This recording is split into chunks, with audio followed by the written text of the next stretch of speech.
Good afternoon everyone. এখন বাজে সকাল 11:30 আর সূর্যের তাপটা দেখো জাস্ট, বাইরেটা এত গরম। আর ওই দূরে একজন মহারাজ দাঁড়িয়ে দাঁড়িয়ে গরমের মধ্যে ঘাস খাচ্ছে।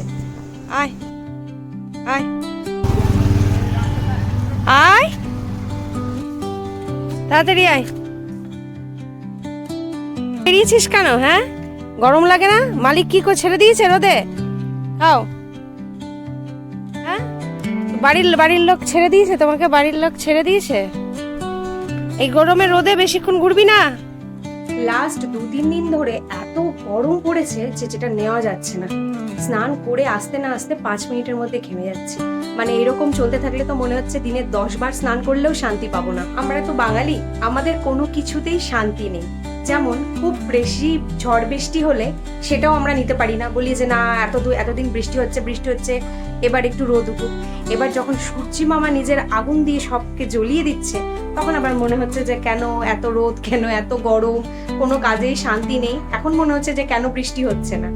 এটাই আমরা বাঙালি, আমাদের কোনো কিছুতেই শান্তি নেই। এই গরমে যার বাগানে যা যা গাছ আছে, আম, জাম, কাঁঠাল, এই সময় এই সিজনের ফল সব পেকে যাচ্ছে। এই যে আমাদেরকেও দিয়ে গেছে পাড়া থেকে 1 বাটি জাম।